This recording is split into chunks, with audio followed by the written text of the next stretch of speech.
سورۃ الحجر۔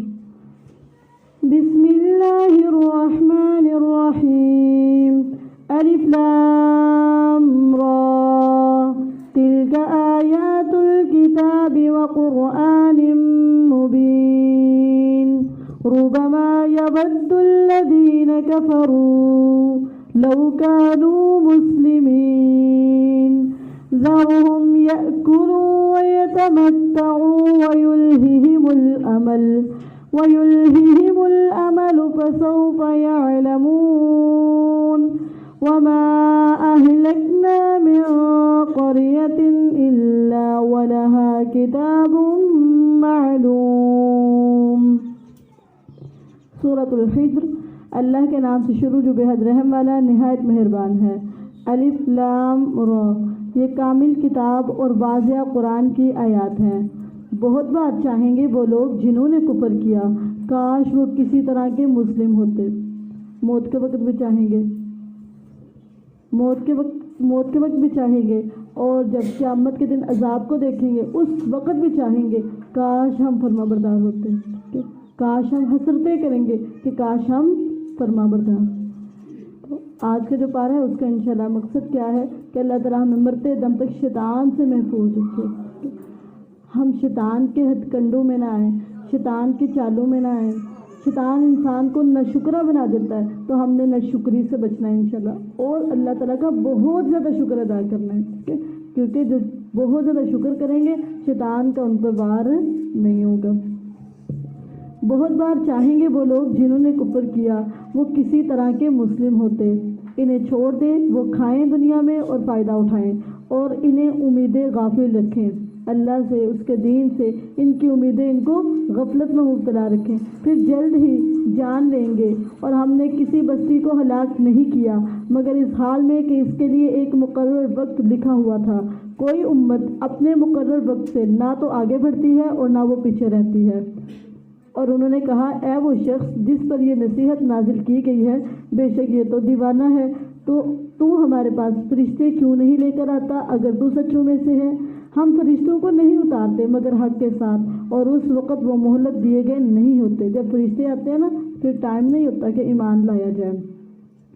اِنَّا نَحْنُ نَزَّلْنَا الذِّكْرَ وَإِنَّا لَهُ لَحَافِظُونَ، بے شک ہم نے ہی یہ نصیحت نازل کی ہے اور بے شک ہم خود ہی اس کی ضرور حفاظت کرنے والے ہیں۔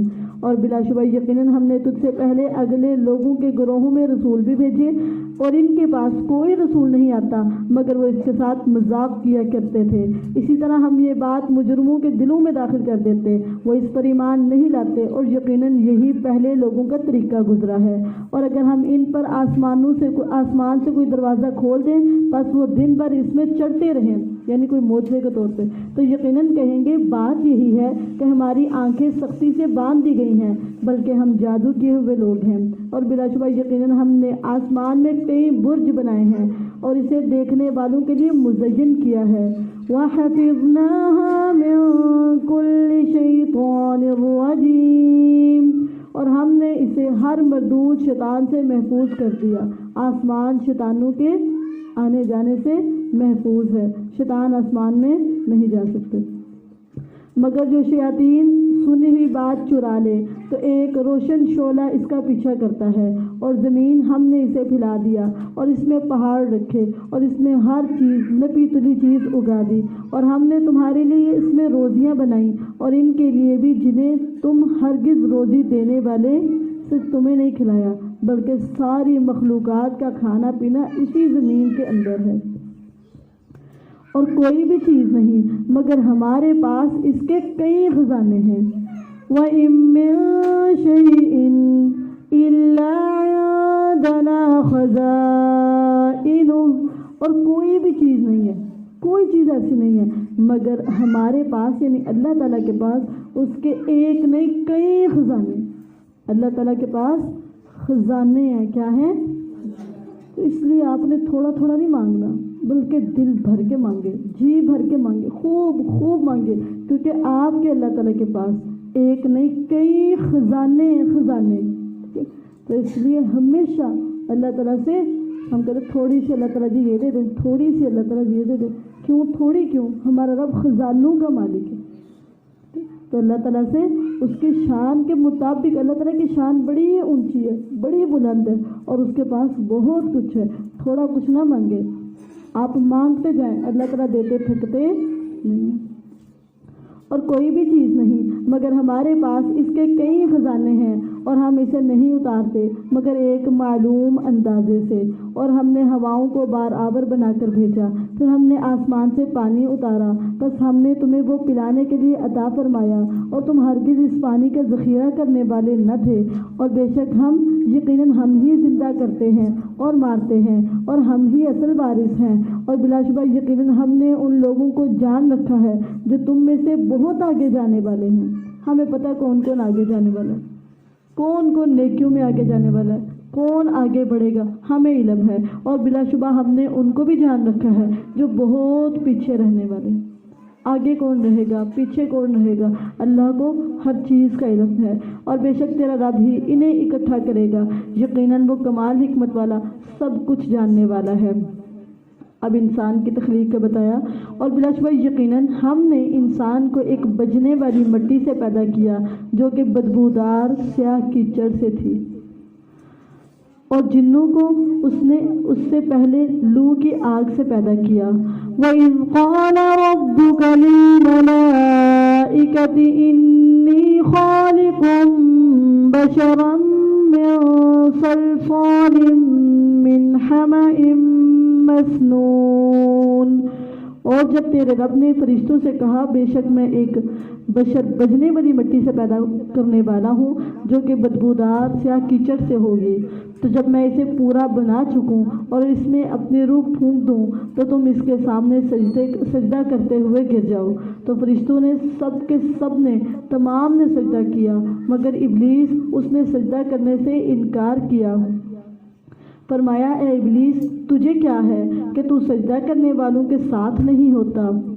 اس نے کہا میں کبھی ایسا نہیں کہ اس بشر کو سجدہ کروں جسے تو ایک بجنے والی مٹی سے پیدا کیا ہے جو کہ بدبودار سیاہ کیچڑ سے ہے. اللہ کی فرما برداری نہ کی بلکہ اپنی مرضی کی، اپنی منمانی کی. جب اپنی منمانی کر کے اپنی مرضی کی، یہ تو امتحان تھا نا.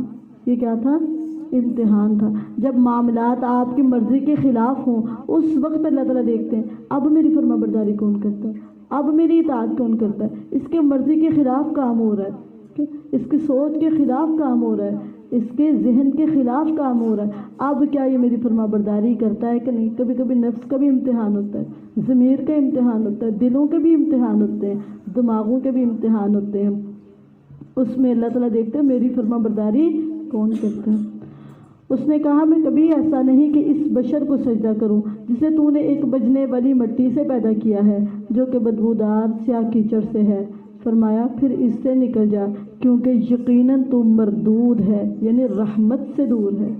اللہ کی فرما برداری نہ کی، نافرمانی کی اور اللہ کی مرضی کے آگے اپنی مرضی چلائی، اللہ کے حکم کے آگے اپنی منمانی کی، تو اللہ نے اس کو اپنی رحمت سے ہمیشہ کے لیے دور کر دیا. اور فرمایا وَإِنَّ عَلَيْكَ اللَّعْنَةَ إِلَى يَوْمِ الدِّينِ. اور بے شک تجھ پر قیامت کے دن تک خاص لعنت ہے، ہمیشہ کے لیے ملعون ہو، ہمیشہ کے لیے رحمت سے دور ہو. اس نے کہا کیونکہ اس نے اللہ کی بات پر اپنے نفس کو ترجیح دی تھی، اللہ کی فرما برداری پر اپنی منمانی کو ترجیح دی تھی. وہ نہیں کیا جو اللہ نے کہا، وہ کیا جو دل نے چاہا یا دل نے مانا. اس لیے اس پر لعنت کی گئی اور قیامت تک کے لیے لعنت کی گئی. اس نے کہا اے میرے رب پھر مجھے اس دن تک یعنی قیامت کے دن تک مہلت دے جب وہ اٹھائے جائیں گے. تو فرمایا بے شک تو مہلت دیے گئے لوگوں میں سے ہے ایسے وقت کے دن تک جو معلوم ہے.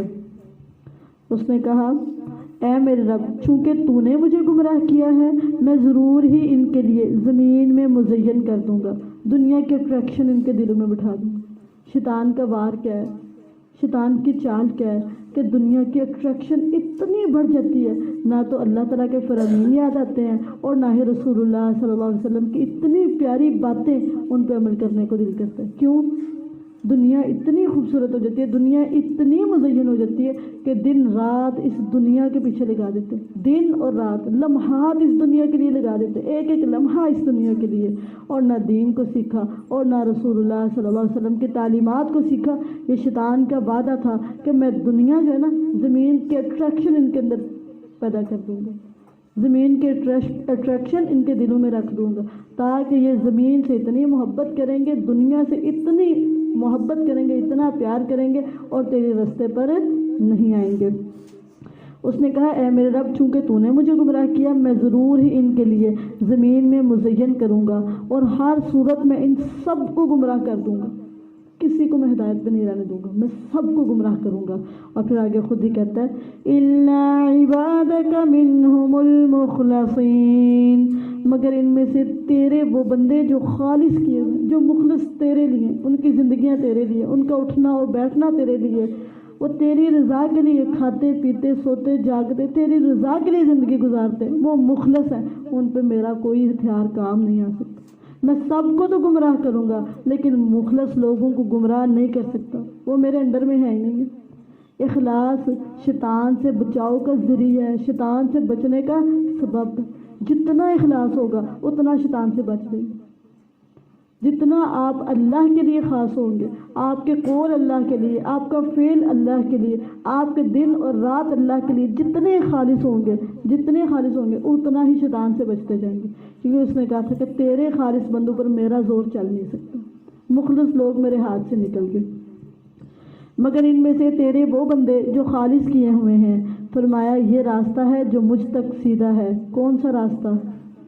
اخلاص، ٹھیک ہے، اخلاص اصل میں صراط مستقیم، اخلاص کیا ہے؟ توحید، توحید اصل میں صراط مستقیم ہے۔ اللہ تعالیٰ نے فرمایا ان عبادی لیس لک علیہم سلطان الا من اتبعک من الغاوین، بے شک میرے بندے، اور جو میرے بندے ہیں نا وہ پتہ کون سے ہیں؟ مخلص، اخلاص، وہ صرف میرے ہیں، وہ صرف میرے ہیں، میرے لیے ہیں۔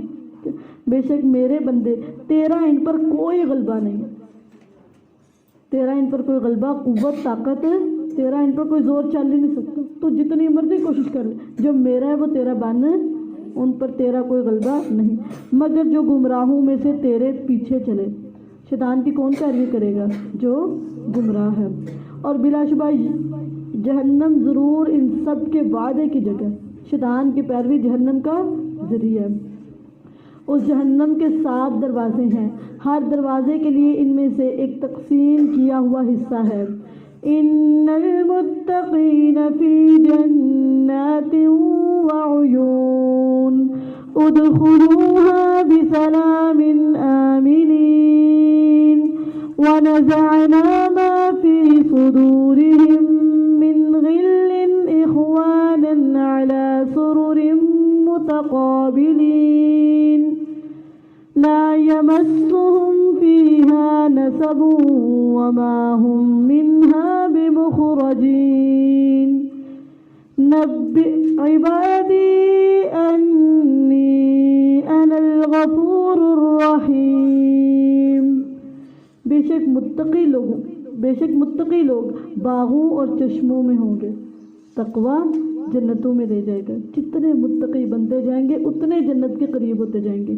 اللہم اجعلنا للمتقین اماما، اللہم البسنا لباس التقوی، اللہم آت نفسی تقواہا۔ بے شک متقی لوگ باغوں اور چشموں میں ہوں گے، اس میں سلامتی کے ساتھ بے خوف ہو کر داخل ہو جاؤ، اور ہم ان کے سینوں میں جو بھی کینہ ہے نکال دیں گے۔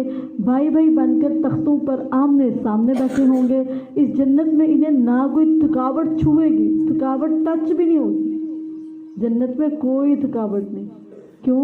یہ دنیا میں اللہ کے لیے تھکے ہی بہت زیادہ تھے، رکوع، سجدہ، قیام، قرآن، اللہ کے لیے تھک کے آئے ہوں گے، تو لہٰذا جنت میں ان کو کوئی تھکاوٹ چھوئے گی بھی نہیں، ٹچ بھی نہیں کرے گی، کیونکہ انہوں نے اللہ کے لیے تھکاوٹیں صحیح ہوں گی۔ اس میں انہیں نہ کوئی تھکاوٹ چھوئے گی اور نہ ہی وہ اس جنت سے کبھی بھی نکالے جانے والے ہیں۔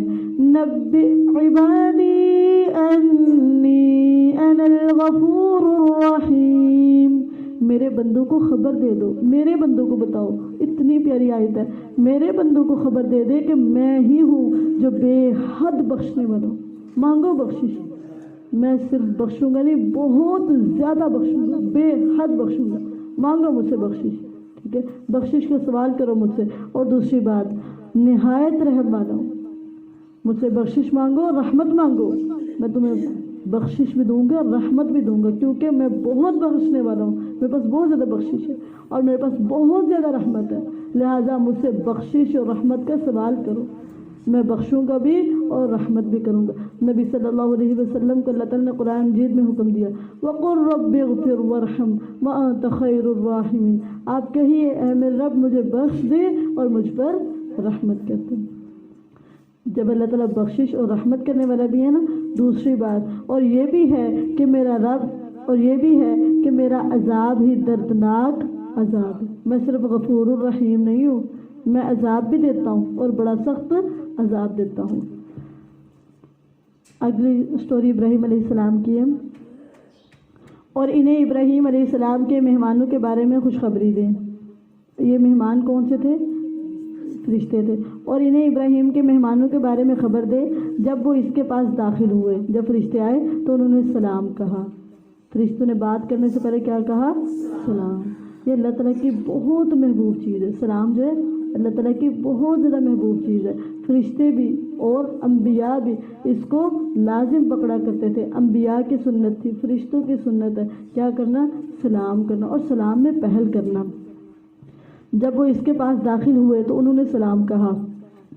ابراہیم علیہ السلام نے کہا ہم تو تم سے ڈرنے والے ہیں، مجھے تو آپ سے ڈر لگ رہا ہے، کیونکہ وہ کھانا نہیں کھا رہے تھے نا.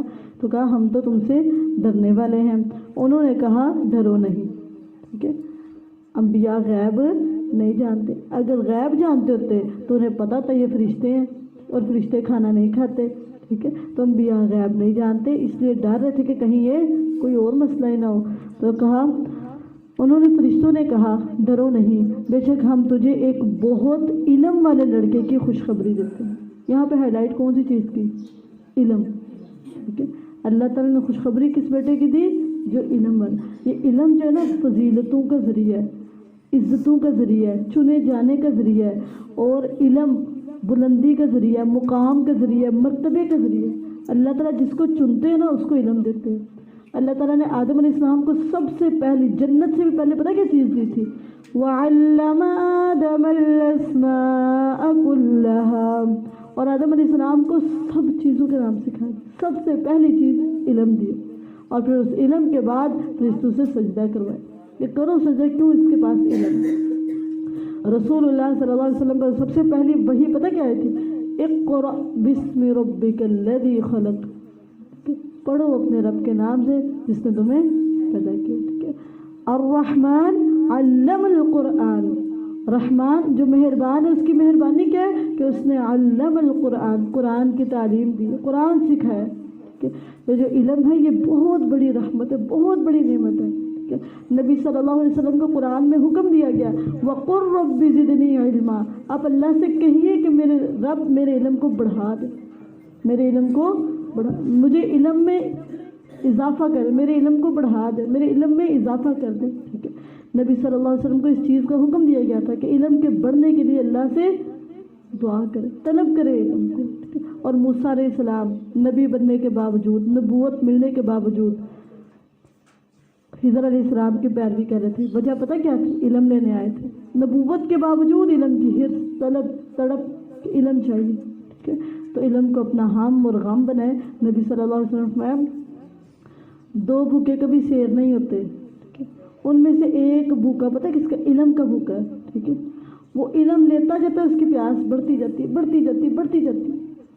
اور وہ علم سے، مومن علم سے کبھی سیر یہ نہیں کہتا میں نے اتنا پڑھ لیا، 7 سال کے کورس کر لیا، اب مجھے علم کی ضرورت نہیں. مرتے دم تک وہ علم کے راستے پہ رہتا ہے. کیوں؟ اس راستے پہ فرشتے اس کے پاؤں کے نیچے اپنے پر پھیلاتے ہیں. دعائیں کرتی ہے ہر مخلوق جو خیر کو چاہنے والا ہوتا ہے، خیر کا طالبگار ہوتا ہے، خیر کو طلب کرنے والا ہوتا ہے، خیر لینے جاتا ہے. اور حدیث میں بھی تو آتا ہے نا خیرکم من تعلم القرآن وعلمہ، تم میں سے بہترین وہ ہے، سب سے بہتر وہ ہے جو قرآن سیکھے، قرآن کا علم لے رہا ہے اور قرآن کا علم دے رہا ہے، وہ سب سے بہترین ہے۔ جب وہ اس کے پاس داخل ہوئے تو انہوں نے سلام کہا۔ ابراہیم علیہ السلام نے کہا ہم تو تم سے ڈرنے والے ہیں۔ فرشتوں نے کہا ڈرو نہیں، بے شک ہم تجھے ایک بہت علم والے لڑکے کی خوشخبری دیتے، اللہ بیٹا بھی دے گا اور بیٹے کو علم بھی دے گا، اور تھوڑا نہیں بہت زیادہ علم دے گا۔ اس نے کہا کیا تم نے مجھے اس کے باوجود خوشخبری دی کہ مجھے بڑھاپا پہنچا ہے، تو تم کس بات کی خوشخبری دیتے ہو؟ تعجب حیران ہو رہے تھے۔ انہوں نے کہا ہم نے تجھے حق کی خوشخبری دی ہے، یہ واقعی سچی بات ہے، سو تو نا امید ہونے والوں میں سے نہ ہو۔ جب فرشتوں نے کہا نا کہ نا امید ہونے والوں میں سے نہ ہو، تو ابراہیم علیہ السلام نے فوراً سے کہا قال ومن يقنط من رحمت ربه الا الضالون، اس نے کہا اور گمراہوں کے علاوہ اپنے رب کی رحمت سے کون نا امید ہوتے؟ یہ رب کی رحمت سے نا امید ہونا تو گمراہوں کا کام ہے۔ رب کی رحمت سے مومن نا امید نہیں ہو سکتا، مومن ہمیشہ اپنے رب کی رحمت کی امید رکھتا ہے۔ تو اس نے کہا فرشتوں سے اے بھیجے ہوئے تمہارا کیا معاملہ ہے؟ انہوں نے کہا بے شک ہم ایک مجرم قوم کی طرف بھیجے گئے ہیں سوائے لوط کے گھر والوں کے، یقیناً ہم ان سب کو ضرور بچا لینے والے ہیں مگر اس کی بیوی، ہم نے طے کر دیا کہ بے شک وہ یقیناً پیچھے رہنے والوں میں سے ہے۔ پھر جب لوط علیہ السلام کے گھر والوں کے پاس بھیجے ہوئے فرشتے آئے تو اس نے کہا تم تو ایسے لوگ ہو جن کی جان پہچان نہیں ہے۔ لوط علیہ السلام غیب جانتے ہوتے تو ان کو پتہ ہوتا یہ تو فرشتے ہیں، لیکن غیب نہیں کہتے ہیں اجنبی لوگوں کو پہچانے نہیں جا رہے، کہاں سے آئے ہو؟ انہوں نے کہا بلکہ ہم تیرے پاس وہ چیز لے کر آئے ہیں جس میں وہ کافر شک کیا کرتے تھے، یعنی عذاب، اور ہم تیرے پاس حق لے کر آئے ہیں اور بلا شبہ ہم یقیناً سچے ہیں۔ بس تو اپنے گھر والوں کو رات کے کسی حصے میں لے چل اور خود ان کے پیچھے پیچھے چل، اور تم میں سے کوئی مڑ کر نہ دیکھے، اور چلے جاؤ جہاں تمہیں حکم دیا جاتا ہے۔ اور ہم نے اس کی طرف اس بات کی وحی کر دی کہ ان لوگوں کی جڑ صبح ہوتے ہی کاٹ دی جانے والی ہے، اور اس شہر کے رہنے والے اس حال میں آئے کہ بہت خوش ہو رہے تھے۔ وہ فرشتوں کو دیکھ کے نا جو نوجوانوں کی شکل میں آئے تھے انہیں دیکھ کے بہت خوش ہو رہے تھے اور دوڑتے ہوئے آئے۔ لوط علیہ السلام نے کہا یہ لوگ تو میرے مہمان ہیں، سو مجھے ذلیل نہ کرو اور اللہ سے ڈرو اور مجھے رسوا نہ کرو۔ انہوں نے کہا اور کیا ہم نے تجھے سارے جہانوں سے منع نہیں کیا؟ اس نے لوط علیہ السلام نے کہا یہ میری بیٹیاں ہیں اگر تم کرنے والے ہو، یہ میری کیا ہیں؟ بیٹیاں ہیں اگر تم کرنے والے ہو۔ لوط علیہ السلام کو اللہ نے بیٹیوں سے نوازا تھا۔ تیری عمر کی قسم، بے شک وہ یقیناً اپنی مدہوشی میں بھٹکے پھرتے تھے، بس انہیں چیخ نے روشنی ہوتے ہی پکڑ لیا تو ہم نے اس کے اوپر کا حصہ اس کا نیچے کا حصہ کر دیا اور ان پر کنگر کے پتھروں کی بارش برسائی۔ بے شک اس میں گہری نظر سے دیکھنے والوں کے لیے یقیناً بہت سی نشانیاں ہیں، اور بے شک وہ بستی یقیناً ایک دائمی آباد راستے پر ہے۔ بے شک اس میں ایمان والوں کے لیے یقیناً بڑی نشانی ہے، اور بے شک ایکا والے یقیناً ظالم تھے تو ہم نے ان سے بدلہ لیا، اور بے شک وہ دونوں بستیاں یقیناً ظاہر راستے پر موجود تھیں، اور بلا شبہ یقیناً ہجر والوں نے بھی رسولوں کو جھٹلا دیا، اور ہم نے انہیں اپنی نشانیاں دی تو وہ ان سے منہ پھیرنے والے تھے، اور وہ پہاڑوں سے مکان تراشتے تھے اس حال میں کہ بے خوف ہوا کرتے تھے، بس انہیں صبح ہوتے ہی چیخ نے پکڑ لیا، پھر ان کے کسی کام نہ آیا جو کچھ وہ کمایا کرتے تھے۔ اور ہم نے آسمانوں اور زمین اور ان دونوں کے درمیان کی چیزوں کو پیدا نہیں کیا مگر حق کے ساتھ، یعنی بامقصد، ہر چیز بامقصد ہے، اور یقیناً قیامت ضرور آنے والی ہے۔ فاصفح الصفح الجمیل، پس درگزر کر، خوبصورت طریقے سے درگزر کرنا، یعنی معاف کرو، درگزر کرو۔ کیوں؟ آپ ہمیشہ کے لیے ادھر نہیں رہو گے، قیامت آنے والی ہے، جانا ہے وہاں پہ، وہاں کے لیے بھی کچھ رکھ لیں، وہاں کے لیے کچھ رہنے دے، کچھ بدلے، کچھ جزا قیامت کے لیے بھی رہنے دے، وہاں جا کے اللہ سے بدلہ لے لے۔ سب کچھ نہ تو ادھر بتا دے اور نہ ہی سب کچھ کی جزا ادھر لے دے، بلکہ قیامت کے لیے بھی کچھ رکھ دے اور درگزر کرے خوبصورت طریقے سے درگزر کرنا ہے۔ بے شک تیرا رب ہی کمال درجے کا پیدا کرنے والا ہے، سب کچھ جاننے والا ہے۔ وَلَقَدْ آتَيْنَاكَ سَبْعًا مِّنَ الْمَثَانِي وَالْقُرْآنَ الْعَظِيمِ، اور بلا شبہ یقیناً ہم نے تجھے بار بار دہرائی جانے والی 7 آیتیں، یہ کون سی 7 آیات ہیں جو بار بار سورۃ الفاتحہ بار بار دہرائے، اور اللہ تعالیٰ نے رسول اللہ صلی اللہ علیہ وسلم کو گفٹ دیا، ٹھیک ہے، فرمایا یہ کیا ہے، یہ نور ہے، یہ نور ہے، ہم نے دیا ہے، ہم نے عطا کیا ہے یہ تحفہ، اس کو بار بار دہرایا جاتا ہے۔ اس کو رسول اللہ صلی اللہ علیہ وسلم نے رقیہ کہا، اس میں شفا ہے، اس کو پڑھنے کے بعد دعا کی جائے دعا قبول ہو جاتی ہے، اور کوئی نماز ایسی نہیں جس میں یہ پڑھی جائے یہ نہ پڑھی جائے، یعنی ہر نماز میں یہ صورت پڑھی جاتی ہے، جس نماز میں یہ صورت نہ ہوگی وہ نماز ہی نہیں ہوگی۔ لا صلاۃ لمن لم یقرأ بفاتحۃ الکتاب، جس نماز میں سورۃ الفاتحہ نہ پڑھی جائے وہ نماز ہوتی نہیں۔ تو یہ سورۃ الفاتحہ ہر نماز کا حصہ ہے۔ نبی صلی اللہ علیہ وسلم کے کچھ صحابہ نے ایک آدمی کو دیکھا جو زنجیروں میں جکڑا ہوا تھا اور اس کو جنون لاحق تھا، لوگوں نے اس کو زنجیروں سے باندھا ہوا تھا، تو صحابہ کرام نے اس پر سورۃ الفاتحہ پڑھ کے دم کیا، وہ بالکل ٹھیک ہو گیا۔ یعنی سورۃ الفاتحہ یہ دم ہے، رقیہ ہے، اور اس سے ضرور شفا ملتی ہے۔ ایک آدمی کو بچھو نے ڈس لیا، صحابہ کرام نے سورۃ الفاتحہ پڑھی اور اس کا زہر ختم ہو گیا۔ تو سورۃ الفاتحہ میں اللہ نے شفا رکھی ہے، لیکن شفا پتہ کس کو ملتی ہے؟ مومنوں کو۔ اس قرآن میں شفا ہے، لیکن کس کے لیے؟ جس کو ایمان ہے، جس کو یقین ہے کہ اس سے آرام آنا ہی آنا۔ تو سورہ فاتحہ اپنی بیماریوں پر پڑھے تاکہ بیماریاں زائل ہو جائیں، ختم ہو جائیں۔ سورۃ الفاتحہ بیماریوں کا علاج، یہ میڈیسن ہے، اس کو میڈیسن کے طور پہ استعمال کریں۔ اور بلا شبہ یقیناً ہم نے تجھے بار بار دہرائے جانے والی 7 آیتیں اور بہت عظمت والا قرآن عطا کیا ہے۔ اللہ نے گفٹ دیا تو 2 چیزیں، ایک سورۃ الفاتحہ اور ایک قرآن عظیم۔ یہ ہے جو تحفہ دیا جائے، اتنا قیمتی اور اتنا جسے کہتے ہیں نا قدر و قیمت والا سب سے قیمتی چیز اللہ تعالیٰ نے نبی صلی اللہ علیہ وسلم کو دی، اور وہ سورہ فاتحہ اور قرآن ہے۔ اپنی آنکھیں اس چیز کی طرف ہرگز نہ اٹھا، ہرگز نہ اٹھا جس کے ساتھ ہم ان کے مختلف قسم کے لوگوں کو فائدہ دیا ہے۔ جو لوگوں کے پاس ہے نا، اس کو آنکھ اٹھا کر بھی نہیں دیکھنا کہ ان کے پاس کیا ہے اور ان کے پاس کیا ہے، ٹھیک ہے، دیکھنا دور کی بات ہے، طمع اور لالچ اور سوچا بھی نہیں جا سکتا کہ نبی صلی اللہ علیہ وسلم انظروا الی من هو اسفل منکم ولا تنظروا الی من هو فوقکم۔ نبی صلی اللہ علیہ وسلم فرمایا دنیا کے معاملے میں ہمیشہ اپنے سے نیچے دیکھو، ہمیشہ۔ آپ کے پاس 2 ہے نا تو تیسرے اوپر والے کو نہیں دیکھنا، ہمیشہ نیچے دیکھنا کہ مجھ سے کم کون، مجھ سے کم کون، ہمیشہ اپنے سے نیچے دیکھنا، ہمیشہ اپنے سے نیچے۔ اور دین کے معاملے میں اپنے سے نیچے نہیں دیکھنا کہ میں تو 5 نمازیں پڑھتی ہوں، وہ تو پھر 2 پڑھتی ہوں، نہیں، میں صرف 5 پڑھ رہی ہوں، اور وہ دیکھو ذرا، وہ صرف فرض نہیں پڑھتی، وہ نوافل بھی پڑھتی ہے، وہ صرف صدقہ سب کے سامنے نہیں کرتی بلکہ چھپا چھپا کے بھی کرتی ہے۔ یعنی دنیا کے معاملے میں ہمیشہ نیچے نظر رکھیں، اور دین کے معاملے میں ہمیشہ اپنے سے اوپر دیکھیں، اور اپنی آنکھیں اس چیز کی طرف ہرگز نہ اٹھا جس کے ساتھ ہم نے ان کے مختلف قسم کے لوگوں کو فائدہ دیا ہے، اور نہ ان پر غم کر، اور اپنا بازو مومنوں کے لیے جھکا دے۔ جو مومن ہے نا، ایمان لانے والے ہیں، ان کے لیے نہایت پولائٹ ہو، نہایت نرم رہو، ہمدردی، پیار، محبت۔ کن کے لیے؟ جن کے پاس ایمان ہے، ان کو اپنے قریب کرو اور اپنے بازو ان کے لیے جھکا لو، محبت کے لیے، پیار کے لیے، نرمی کے لیے، مومنوں کے لیے۔ یہ نبی صلی اللہ علیہ وسلم کو حکم دیا جا رہا ہے۔